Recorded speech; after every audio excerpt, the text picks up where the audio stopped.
మీ business ఏదైనా మీ ఊర్లో promotion చేయాలంటే అది సుమన్ టీవీతోనే సాధ్యం. ఇప్పుడే సంప్రదించండి.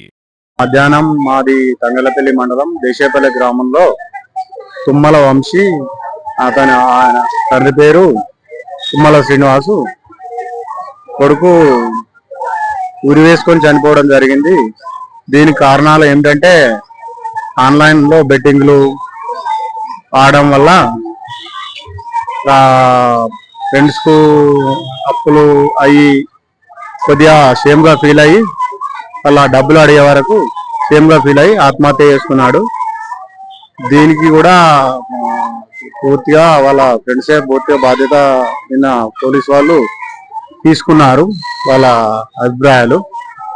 ఇప్పుడు ఏంటంటే యువత ఈ పెడదారిన పడుతుంది పెద్ద ఫోన్లు చేయబట్టి. తల్లిదండ్రులు కూడా చాలా జాగ్రత్తగా పెద్ద ఫోన్లు కొనియకుండా ఆన్లైన్ బెట్టింగ్లు ఆడకుండా వాళ్ళ అకౌంట్ లో డబ్బులు ఉంచకుండా చాలా కఠినంగా నిర్ణయాలు తీసుకోవాలని నా విజ్ఞప్తి. ఇక ముందు కూడా యువత కూడా మంచిగా చదువుకుంటూ వేరే చెడు వ్యసనాలకు అలవాటు పడకుండా మంచి సన్మార్గంలో నడవాలని మా యొక్క విజ్ఞప్తి. అనే మా అన్న నాకు అన్న అవుతాడు. అలా ఫ్రెండ్స్ మోసం చేసిరా నేను అలా ఫోన్ తీసుకున్నాడంట. 8 మంది కలిసి నైట్ బయట తీసుకొని తాపిచ్చి ఘోరంగా కొట్టారు. ఇంటికి వచ్చినాక మొత్తం రక్తమే ఉంది. అనకు భయపట్టించారు. పోలీస్ కంప్లైంట్ ఇస్తా అన్నారు. అని భయపడి బయటకి వచ్చి ఉరేసుకొని చనిపోయిండు. వాళ్ళందరూ ఆన్లైన్ గేమ్స్ అంటారు కానీ అది ఆన్లైన్ గేమ్స్ కాదు. అని ఆన్లైన్ గేమ్స్ ఎప్పట్లో ఆడిండు అవన్నీ బంద్ చేసిండు. దోశలు అప్పులు ఇట్లా ఏం లేదు. అవన్నీ అట్లా పుట్టించారు అంతే. వచ్చినాక నాకు తెలుసు అంత మ్యాటర్. ఏమైంది అసలు ఏం జరిగింది అని ఉరేసుకొని చనిపోయిండు. అది ఆన్లైన్ గేమ్స్ ఆడుతూ ఆన్లైన్ గేమ్సే కాదు అది అని కొట్టిరు. అయినా మా వంశీ అంటే మా అన్న అంటేనే ఓకేనే ఫోన్ తీసుకున్నాడు. తీసుకున్నాక మళ్ళీ ఫోన్ తీసుకున్నారు. వాళ్ళు ఇచ్చేసారు. తీసుకున్నారు. యశ్వంత్ వాళ్ళ ఫ్రెండ్ ఆయన తీసుకుపోయిండు. బయటకు తీసుకుపోయి కొట్టిరు. ఏమో నాకు ఒకేనే తెలుసా అని మా వాళ్ళకి వచ్చి తీసుకుపోయింది ఆయన యశ్వంత్. తీసుకుపోయి వాళ్ళ బెస్ట్ ఫ్రెండ్ ఆయన తీసుకుపోయి తాగిపిచ్చారు. వైన్స్కర్ గేరు తాగిపిచ్చారు. 8 మంది కలిసి కొట్టిరు తాగిపిచ్చి. ఆన్లైన్ గేమ్స్ కాదు అది. ఆన్లైన్ గేమ్స్ ముచ్చటనే లేదు అది. అట్లా ఉట్టించారు అంతే. అది కొప్పరపల్లి అనేది మండలం తంగనపల్లి మా దేశేపల్లి. మా అన్ననే అని ఆ ఫ్రెండ్స్ మాకు తెలియదు. కరీంనగర్ అంటే వాళ్ళు వేమనాడని అంట. వాళ్ళు తెలియదు మాకు. నేను ఒకేనా తెలిసి మా ఇంటికి వచ్చి నేను తీసుకుపోయిండు. ఇలా దోశ కానీ మేము ఏం కాదని మేము కొన్నాం. నైట్ తీసుకుపోయారు కొట్టిరు. మళ్ళీ పొద్దులు వచ్చిండు 1 వరకు ఇట్లా వేసుకున్నాడు ఆయన. మాకు వాళ్ళకి ఏం చెప్పలేడు.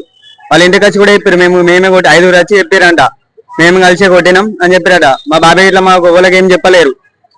వాళ్ళు వచ్చి చెప్పారట డైరెక్ట్ కొట్టినామని. మా బాబాయ్ ఇట్లా వాళ్ళ డాడీకి చెప్పారట. మా వాళ్ళ డాడీ చెప్పేసారు. ఏం చెప్పలేరు మాకు. బైకులు పోతున్నా కర్నూలు పోతున్నా అన్నాడు. మాకు పోయి బైక్ విసరకలు బైక్ పెట్టుకున్నాడు. మంచిగా తిన్నాడు తాను చేసి పోతున్నాను. పోయి ఇక మాకేం వరకు కర్నూలు పోయినాడు. మేము ఫోన్లలో ఆడుకుంటా గేమ్లో ఆడి మొత్తం వేసిండు. 10 లక్షల ముంచి వాళ్ళ దగ్గర తీసుకున్నారు కదా. వేధించలే భయంలో చెప్పారు. గిట్లా తీయద్దు రాదు అంటే నేను సహనం దత్తగానే గేమ్ మారాను. ఇంటికి వచ్చి చెప్పిపోయారు ఇట్లా ఈనాడు అతని కొడుకని.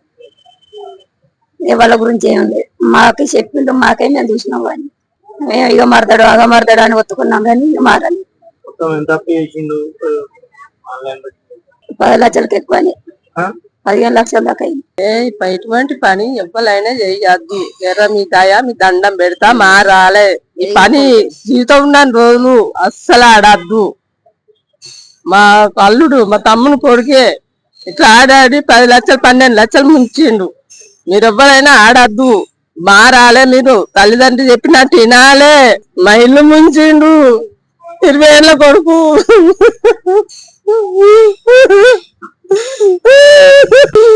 మాతో ఏం చెప్పలేదు. కర్నూలు పోతుందని వేయండు.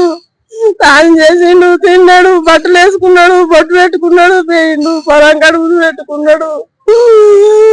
ఆ కర్నూలు నుంచి ఫోన్ చేసిరు మీ వాడు ఇంకా రాలేదని. మా తమ్ముడు వెళ్ళి కూడా అడవారు అడవిలు ఉన్నాడు అవ్వ.